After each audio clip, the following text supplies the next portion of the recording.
Everyone knows the trope.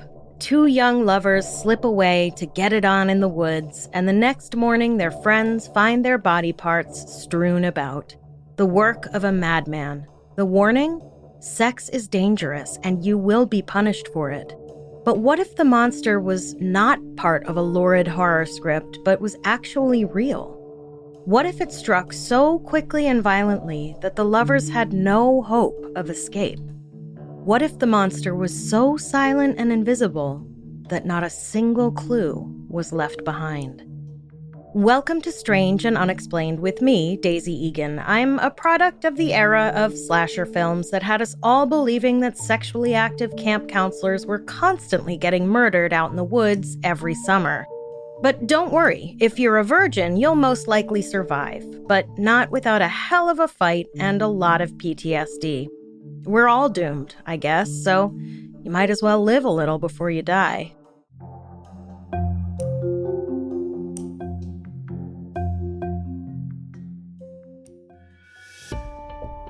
Everything is trying to kill you in Australia is perhaps not the country's favorite tourism slogan, but sometimes it sure can seem true.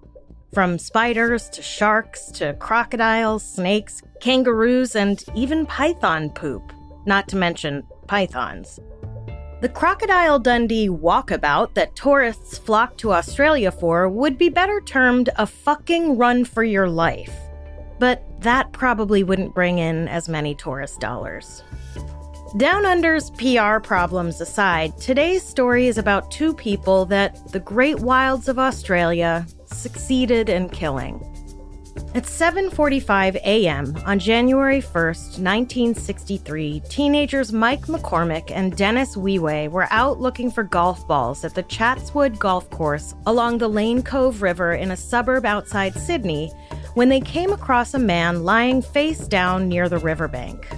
Assuming the man was just drunk and passed out, the teens moved on. This reminds me of the people who came across the Somerton man dead on the beach in Adelaide decades earlier. One has to wonder how many Australians just pass out in public places that passers-by don't think to check on them. A person curled up on a bench is passed out. A person lying face down in the dirt spread eagle, as was the case here, is not passed out. He is dead. About an hour later, the teens realized this when they came back through the area and the man was still lying there. As the boys approached, they saw the man's skin had a blue tint to it and blood had trickled from his nose. Dennis Wee said, "I think he's dead." The boys ran to tell golf course manager Jeffrey Keith Little what they'd found. Little went to investigate and quickly confirmed that yes, this was a dead person. He called the police, and Sergeant Arthur Andrews immediately headed to the scene. Sergeant Andrews quickly noticed that the man was naked from the waist down, which the kids and manager had missed, probably because the man's suit was laid neatly on top of him as if he were still wearing it. Andrews removed the suit and found an old carpet remnant covering a white shirt, a tie, and socks. His underwear were missing, and his shoes were partially covered in mud. When he turned the body over, Andrews could see no obvious signs of violence. After going through the man's belongings, Andrews was able to identify him as 38-year-old Dr. Gilbert S. Bogel of Turramurra, a suburb of Sydney. Andrews called for backup, and as the team scoured the area for clues, they discovered another body. This one was female. She was lying on her back about 13 yards away from the man with her dress open and off her shoulders and her skirt bunched up around her waist. She was also not wearing underwear, though a pair of men's underwear were found at her ankles and her bra was pulled down, exposing her breasts. Her bare feet were muddy and there was a small abrasion on her nose. Her body was partially covered with cardboard and newspaper. Though the woman was dead, her body was still warm and rigor mortis had not yet set in as it had with Dr. Bogle. She was identified as 29-year-old Mrs. Margaret Chandler. So Margaret was married, as evidenced by the Mrs., but not to the man she was found near, judging from their different last names. It didn't take Sherlock Holmes to surmise that the pair had been having sex when they were killed. But by whom? And why? And also, how? Police hoped answers would reveal themselves once they learned more about the victims. Gilbert Stanley Bogle was born in New Zealand in 1924. He had 3 academic degrees, culminating in a PhD in physics, and was awarded a Rhodes Scholarship in 1946. He'd spent 5 years at Oxford studying the atomic structure of crystals, which is probably less colorful than it sounds. He returned to New Zealand and spent 4 years lecturing on physics at Otago University in Dunedin, New Zealand. According to his colleagues, Bogle was well-liked. In 1956, Bogle married Vivian Rich, and the couple moved to Sydney, Australia, where he joined the Commonwealth Scientific and Industrial Research Organisation, or CICERO, as the principal research officer in the physics department at the National Standards Laboratory. By 1863, Bogle and his wife had 4 children. Bogle was scheduled to start a 2-year position that February at the Bell Telephone Company in the United States. There isn't much information about Margaret to be found. Correction, there is practically no information about her because, as we all know, women don't matter. Any mention of her online points back to Bogle. Margaret Chandler essentially became a footnote in a man's life. The little we do know is that Margaret Morfitt was born in 1934 in New South Wales, Australia, and had worked as a nurse before marrying Geoffrey Chandler in 1957. The couple had 2 children, and Margaret was a stay-at-home mother. Bogle, we knew, was brilliant, successful, popular, spoke several languages, was an accomplished musician, and apparently didn't have a single enemy. Though, if the crime scene told investigators anything, it was that he did have at least one dalliance outside his marriage. So perhaps there'd been an enemy after all. A jealous spouse, perhaps? As it turns out, Margaret's husband, Geoffrey, worked at Cicero and was a colleague of Dr. Bogle's. The Bogles and the Chandlers met for the first time at a Christmas party just 11 days before Gilbert and Margaret were found dead. After the deaths, Geoffrey Chandler said, "They struck up acquaintanceship at the Merry Bridge party. She was flattered by his attentions, and he was attracted to her because she was a very pretty and lovely, lovely lady." And then, the night before they were found dead, they attended a small New Year's Eve party. Of that, Chandler said, "I think the reason why we got the invitation was because of Gibbs' attraction to Margaret, or his desire to see her again." Chandler claims to have said to Margaret, "If you want to have Gibb as a lover, if it would make you happy, you do it." Record scratch sound. Say what now? The Chandlers, it turned out, liked to decorate their home with pineapples, if you know what I mean. Their front door swung, if you catch my drift. They were monogamish, if you pick up what I'm putting down. They were swingers. According to a thoroughly researched blog/website curated by Russell Brown dedicated to this case called Bogle and Chandler, Margaret and Geoffrey Chandler subscribed to the Push movement, a left-wing political movement started by Sidney Push, which, quote, encouraged liberal views on sex, end quote. Brown writes, quote, "The Chandlers had ideas about marriage that were considered quite unusual in 1962. So long as their marriage was a happy one, and it was, there was no reason why each should not have partners outside the relationship. Geoffrey Chandler had affairs, and not being a hypocrite, considered Margaret free to do the same," end quote. Chandler would later say people were free. Instead of being constrained by conventional morality and conventional religion and conventional society, you had freedom to indulge whatever you liked. If you wanted to have sex with somebody who was mutually attractive, then you did it. In fact, Geoffrey's views were so liberal, he considered the New Year's Eve party to be way too square for his taste. He showed up wearing a Hawaiian shirt and flip-flops, even though he knew it was a formal event. He said, "The Ken Nash party was pretentious and iffy, so we sort of made this arrangement. If Margaret wanted to continue the evening with Gibb, then that was fine. And then I would take myself off to Buckley's party, which was much more to my liking." It probably didn't hurt that the woman Geoffrey was sleeping with would be at the Buckley's party. Listen, I'm all for this. If you have the energy/time to deal with more than one partner and everyone is on board, you have my blessing. By the powers vested in me, by me.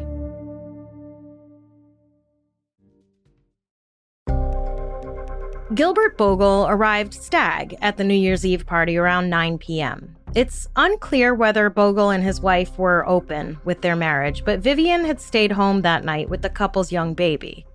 The Chandlers showed up around 9:30, Jeffrey in his flip-flops and Margaret in a red floral print dress. At 11:30, Jeffrey left the party to buy a pack of cigarettes and to go to the other party where his side piece would be. At midnight, after the guests had sung Auld Lang Syne, the hosts noticed that Jeffrey Chandler was gone. When they went looking for him, they instead found his wife and Gilbert Bogel standing close together outside, gazing at each other. Ken Nash, one half of the host couple, turned off the outside light, he said in puckish humor, and the pair quickly came inside. Meanwhile, Jeffrey had made it to the other party, found his lover Pamela Logan, and the pair left together, though no one at the party seemed to notice they'd left. They went in separate cars back to Pam's house. Jeffrey drove a very distinct 1924 silver Vauxhall, an antique car that was impossible to miss. He stayed at Pam's for a half an hour, so clearly the sex wasn't that good, and then made his way back to the Nash party where he left his wife and Gib to canoodle. Apparently, he arrived at the Nashes around 2:30, but there isn't any account of any goings-on between 2:30 and 3:45 a.m. when he left. At any rate, Gib left around 4:20 in the morning, and Margaret followed about 5 minutes later. It seems they were trying to give the impression that they left separately. Jeffrey later told police, quote, he assumed his wife and Dr. Bogle would drive to the privacy of the Chandler home in Croydon, some 25 minutes away.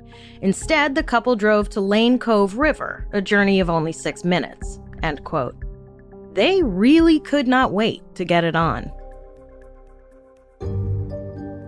Meanwhile, Jeffrey decided to go back to Pam's house, which apparently took longer than usual because of an accident on Sydney Harbor Bridge. This would mean he was on the bridge on or around 4:35 a.m. Pam was asleep when he got there, but for some reason Jeffrey convinced her to go with him to pick up his children who had stayed the night with their grandparents. I swear, between the multiple partners, the party hopping, and the errands at dawn, these people have more energy than I did at 16 years old. I'm exhausted just reading about it. Jeffrey and Pam climbed into his 1924 Vauxhall. At about 4:50 a.m., a neighbor saw them in the car and commented that Jeffrey was with a woman who was definitely not his wife. Another witness said he saw them in the car on his way to church as they drove by around 4:55 a.m. They picked up the kids, and Jeffrey, Pam, and the Chandler children arrived back at Pam's place at around 6:30 a.m. And they all went inside and hung out? Jeffrey had told his wife that she and Gib could have the house until 10 a.m., so he kept good on his word and brought his children to his lover's house to chill for a few hours. By 10, the children were like, can we, go home? So they did. Margaret wasn't there. Jeffrey went to sleep because who the hell could even still be awake after a night like that? I don't know what the kids did. Watched Captain Kangaroo and played with Slinkies, I guess? And then, at 1 p.m., Jeffrey was awoken by a knock on the front door. It was the police. Jeffrey's first thought must have been that Gilbert Bogel killed his wife. That would be the obvious conclusion, until he heard that Gib was also dead. Maybe his thoughts flew to murder-suicide, until he learned about the way the bodies were found. Gib's with a piece of old carpet underneath his suit, which had been carefully placed over his sprawled-out body, and Margaret's covered in newspaper and cardboard. Clearly someone else had been there. I don't know if the general public knew then that the spouse is almost always the one who done it, so perhaps Jeffrey Chandler was unaware that he was the prime suspect. Police would have to figure out who or what killed Margaret Chandler and Gilbert Bogel. And how. While both victims had been physically ill just before they died, there was no sign of violence, no struggle. Vivian Mahoney, the chief toxicologist, was quoted in a documentary on this case saying, "It could only be one thing. Put it this way. Something entered those two bodies. They had to have consumed something, inhaled something, or absorbed something through the skin." Poison. Everyone agreed that neither Margaret nor Gib were the type of people who would kill themselves, so murder-suicide and double suicide were ruled out. If they had killed themselves in some kind of lover's pact or whatever, why would they have done it mid-copulation? You'd think they would probably not want people to find their bodies half-dressed. Sure, they were technically having sex in a public place, but they weren't exhibitionists with suicidal ideation. They must have either accidentally ingested something or they were intentionally poisoned. If Jeffrey Chandler didn't know right away he was the top suspect, he certainly caught on when they brought him down to the morgue to view his wife's body. He was quoted as saying, "I was summoned down to the old morgue. I couldn't possibly have conceived of a more callous way in which she was presented. And they all arranged themselves to watch my every little action, to see whether I was going to break down, whether I was going to confess." Police thought Jeffrey's response to his wife's death was suspicious. It was too blasé, according to Ronald Rudgley, one of the lead detectives on the case. Of course, if Jeffrey had even the slightest hint that he was suspected, he was probably doing everything he could to seem innocent, and perhaps that came off as disinterested? Police were breathing down Jeffrey's neck. They'd learned about the extramarital relationships between the couples and couldn't fathom a world in which people wouldn't treat their loved ones like possessions. Obviously, Jeffrey was the jealous husband who, in a fit of rage, murdered his wife and her lover. His wife and her lover for whom he had literally left his house free for the night, for them to have sex. His wife and her lover for whom he had gone to a party he had no interest in, just so they could meet up. It made no sense. Not to mention Jeffrey's pretty rock-hard alibi that he was stooping Pamela Logan and/or stuck in traffic on the bridge on his way to stoop Pamela Logan when the other pair likely met whatever fate it was they met. And not only that, but someone who snaps and kills two people in a murderous rage usually doesn't cover their tracks so well that they don't leave a single clue. Surely, if Jeffrey Chandler was responsible, police would have found evidence that he'd bought poison, at least. I could be wrong, but I'm pretty sure Jeffrey Chandler wasn't some James Bond-style villain. "Ah, Mr. Bogle, I have caught you sleeping with my wife, the one I absolutely told you could sleep with. The one I left my house empty for so you could sleep with her. But you see, it was all a trap. And my assistant has already poisoned you while you are listening to me. And because I am so respectful, I will cover your nudie booty once you are dead. Mwahahaha! I doubt it. 24 hours after the bodies were discovered, the head of New South Wales Division of Forensic Medicine, Dr. John Liang, and two others conducted an autopsy and found that both Margaret and Gib died of the same thing. Quote, acute cardiac failure associated with anoxia and pulmonary edema. And because of the less developed state of rigor mortis in Margaret's body, they determined that she likely died an hour or two later than Gib. Put a pin in that. We'll come back to it. But they still couldn't find any entry point for poison, to say nothing of the poison itself. There was no trace of any kind of poison in their systems. And it wasn't for lack of trying. The New South Wales investigators brought in help from all over the world and tested for every possible poison they could think of. According to the Bogle-Chandler blog, the team, quote, examined specimens of the couple's brains, hearts, livers, spleens, kidneys, and blood. He used ultraviolet and infrared rays and radiation monitors to seek ionizing influences. Hair was tested for traces of indestructible arsenic.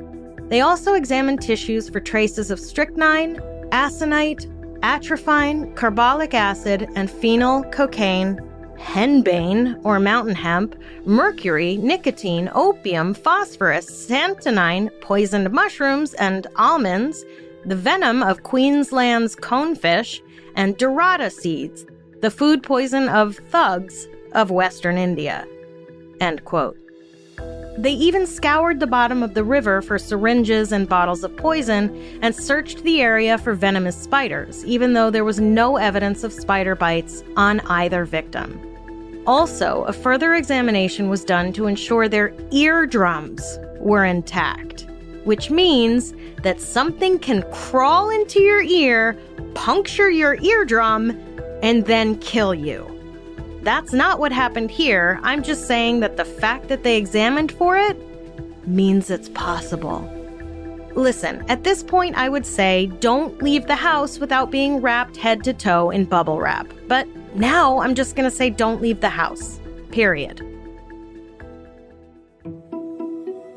Police searched the Chandler, Bogle, and Logan homes and found nothing to connect back to the deaths. Police even went to the Nash's home where the couple had been at the party just before they died to search for any evidence of poison or even contaminated food, and found nothing. Police questioned anyone they could think of, including residents near the golf course, and kept coming back empty-handed, until they finally uncovered 2 possible leads. One was a man who'd arrived at the golf course area around 4 o'clock on the morning in question and admitted under questioning to be a voyeur. Somehow, the presence of this man prompted Gibb to move his car, which was parked near the golf course. The man said when he walked by a half hour later after passing through the first time, the car was empty and he didn't see the couple and kept going. Police ruled him out as a murder suspect and also didn't think it likely that he was the one to cover their bodies afterward either, given that he only had 1 arm, and it would have been a fairly laborious task. And then there was a greyhound trainer, Eddie Batiste, who often used the course to illegally train his dogs. Eddie was there the morning Margaret and Gibb died, but he insisted he used a different walking path and never saw the pair. Batiste's children, however, believed that he may have indeed been the one to cover the 2 bodies. He was apparently very prudish and detested the sight of naked flesh, and he returned home that morning extremely anxious and upset. He never admitted it, but it was mentioned in his obituary in Greyhound magazine in 1977, which means he either confided in someone or the dog magazine took it upon themselves to publish an unsubstantiated rumor in his obituary. In May of 1963, after a 2-week inquest with 50 witnesses, 63 exhibits, and 762 pages of testimony, according to the Sydney Morning Herald in 2006, Coroner J.J. Loomis concluded, "It gives me no satisfaction to sit here and tell you that all we know about this is that 2 people died from acute circulatory failure, the cause of which is unknown."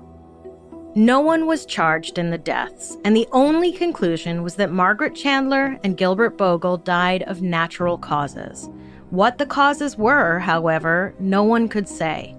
Which is not to say there wasn't plenty of speculation, thanks in part to 2 newspapers duking it out over who could print the more scandalous story.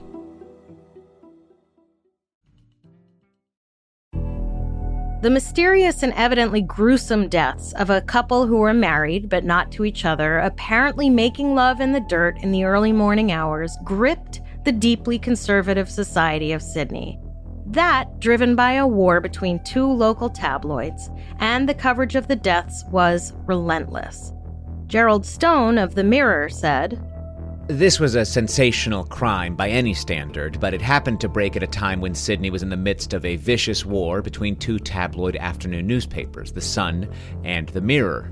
They were like 2 professional wrestlers trying to appeal to the readers. And so it was, really then, it was all stops out." Because of the nature of the deaths and the fact that Gibb was a scientist, people assumed his work was what got him killed. Apparently, he had done some, quote, groundbreaking research on low-noise microwave receivers set to revolutionize radio astronomy, end quote. As Gerald Stone of The Mirror put it, "Of course, a story like this attracts a lot of rumor mongering, and when you don't know, you kind of make it up. In those days, which was the height of the Cold War, and worried about the atomic bomb and everything else, so stories about a death ray or a secret nuclear thing or working for the CIA, all of these things were grist for the mill. And according to the piece in the Sydney Herald, quote, he was due to leave the Cicero in a few weeks to work in the U.S. with Bell Laboratories, which was working on highly secret defense contracts. Bogle had been cleared by ASIO for top secret work, and the FBI had given him the once-over before he got the Bell job.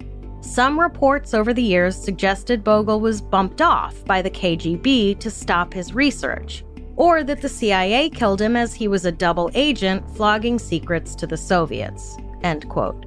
Of course, once again, there was never any trace of poison. And sure, the KGB has been known to poison people, but this just doesn't seem on brand. Decades went by, and in 1996, tests were run on Margaret and Gibb's tissue samples that suggested the presence of LSD. And let me tell you, if LSD can last more than 30 years in the body, how much are my organs tripping right now? Maybe that explains why I always feel so weird. Anyway, for a minute, everyone was like, they OD'd on acid. But then a second test was run that came back negative, and besides, it's pretty much an established fact that you can't OD on LSD. You can trip so hard you think you're a butterfly and jump out a window, but you can't OD on it, as far as I know. Another tabloid theory was that an ex of Gibbs named Margaret Fowler was the killer. Fowler was another colleague from Cicero who Gibb had broken up with 3 months before his death because she was possessive and jealous. It's kind of a prerequisite for polyamory that you can't be possessive and jealous. Some people claim to have seen her lurking around outside the Nash's New Year's Eve party. According to the Sydney Herald piece, quote, she was called to give evidence at the coroner's inquiry, but was mysteriously discharged after just a few seconds in the stand. She has since died, end quote. I have no idea what that means, and I wish to Peter, Paul, and Mary I did. Because what does it take to be mysteriously discharged after just a few seconds on the stand? Like, what happened? Please state your name for the record. Margaret Fowle. Thank you, Your Honor. No further questions. And then, in 2006, the Australian Broadcasting Company's documentary, Who Killed Gilbert Bogel and Margaret Chandler, introduced an interesting new theory. Apparently, the river the pair had chosen to have sex near was known to have high levels of hydrogen sulfide. In the 1940s, residents in the area began complaining of a noxious smell and that, quote, their bath fittings and paintwork were discoloring. Increasingly, they suffered nausea and unexplained illnesses. Some reported finding their children at night gasping for breath, end quote. The government brought in maritime scientist Maurice Fry, who did a year-long study of the water and found extraordinarily high levels of hydrogen sulfide exploding from the bottom of the river. When these explosions happened, there was a stench of rotten eggs, and the fish would die or desperately try to escape the waters. The culprit was a factory that had been dumping its waste into the water for 60 years. The factory was ordered to stop dumping its waste into the river because, duh. But there was also a huge sewer pipe that ran under the river which dumped its overflow into the river.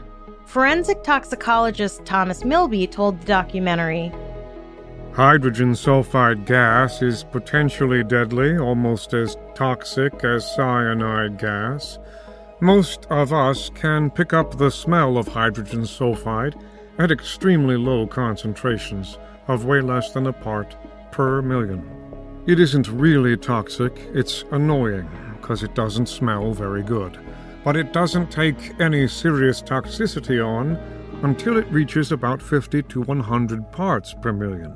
But if it gets much higher than that, and if it gets into the 200 or 300 parts per million, then it begins to take an effect on the brain. At about 750 parts per million, you're in danger of dying, and most people do. Milby concluded that Margaret and Bogle must have picked the most toxic part of the riverbank on which to have their dalliance, and that both of them probably smelled the gas, which smells like farts, BTW, but at such high levels, they would have essentially been nose-blind to it pretty quickly, which I imagine would have made for a pretty awkward couple of moments. Indeed, there was evidence of hydrogen sulfide all over the area on the day in question, and both the lovers' blood had been a slightly off-color purple, which supported the theory of hydrogen sulfide poisoning. Milby argued that hydrogen sulfide could be the only culprit for the discoloration of the blood. He described the likely last few moments of the couple's lives this way. I think they would have realized pretty fast that something was wrong. They would become disoriented and they might try to get out and stumbled backwards, and they can do all sorts of things that you can conceive of someone who is semi-unconscious, actually. If the concentration is high enough of hydrogen sulfide in the atmosphere, when it gets into the blood, it immediately shuts off the ability of the brain to use oxygen, even though there's plenty of oxygen around. It's like putting a plastic bag over the brain. And remember that Margaret died at least an hour after Gib, which means she probably suffered, slowly running out of oxygen that entire time. One can only hope she was rendered unconscious early on. How absolutely horrific. At the time of their deaths, hydrogen sulfide is not something investigators would have thought to test for, and everyone was focused on finding a poison that the couple would have ingested earlier, as usually poison takes time to take effect. But it turns out there was fresh semen on the inside of Gib's coat, suggesting that the pair was perfectly fine when they got to the area and began getting frisky. Worst of all, the investigators knew about the semen, but kept it a secret to protect public morality. Jesus Christ. They waited a full 15 months to tell Chief Toxicologist Mahoney about it. She later said, I'm sort of a little annoyed that they brought in a vial to me at that time because it points me in a totally different direction. I'm annoyed that I spent a lot of time on poisons that didn't fit the circumstances. 42 years on, I feel this Bogle and Chandler case could have been solved within weeks had there been cooperation between the three departments, the police, the pathology that did the autopsy, and myself at the government analysts. It also turns out there were two witnesses who, if they'd come forward right away, could also have saved investigators a lot of time. After the ABC documentary was released, a therapist came forward saying a patient confessed in session only 2 years after the deaths occurred that she'd seen Margaret and Gilbert die. She and her girlfriend had gone to the riverbank after a New Year's Eve party, and one of them had left their purse. They retraced their steps looking for it, discovered Margaret and Gib having sex, and stooped down in the bushes to watch. The therapist recalled it this way. At some point, the woman said loudly, "Why have you stopped?"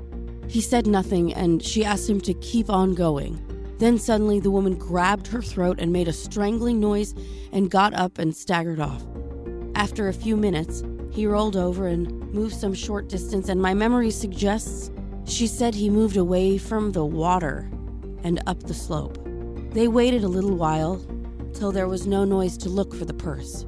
They smelled some rotten egg gas, but it seemed to go away as they moved closer to the edge of the water. As they searched, they discussed why the couple had acted so strangely and just assumed they'd been on drugs or something. Wow. Just once again, Australia, I love you. But what the fuck with seeing people dead or dying and not doing anything about it? Listen, this is a rhetorical question because I know that we Americans are great at looking the other way when people are suffering. It's just, this is wild. And why these people didn't come forward sooner, who knows?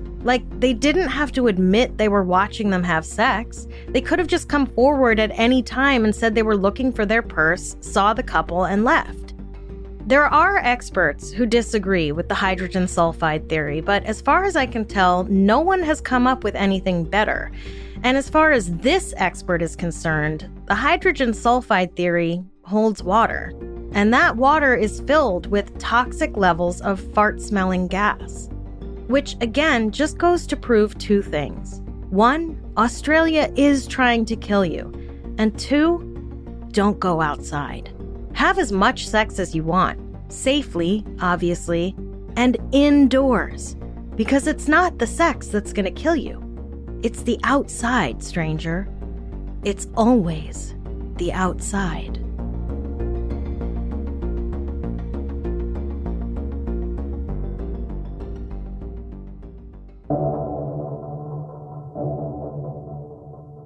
Next time on Strange and Unexplained, I can't imagine a worse nightmare than losing a child in your family home as it burns to the ground.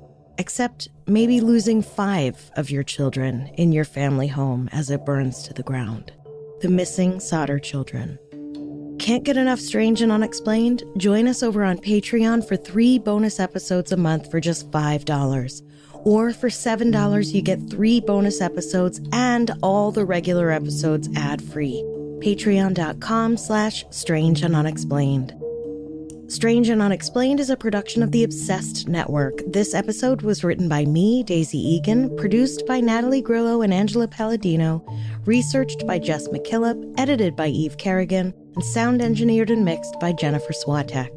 Our voice actors for this episode were Ryan Garcia, Luther Creek, and Jordan Kai Burnett. We have a lot of fascinating and bizarre stories to share with you this season, but we want to hear your episode suggestions as well. If you have an idea for a topic we should cover, go to our website, strangeandunexplainedpod.com, and fill out the contact form. If you like our show, please help us out by rating and reviewing us on Apple or wherever you get your podcasts. A 5-star review and a quick sentence really helps the show out a lot.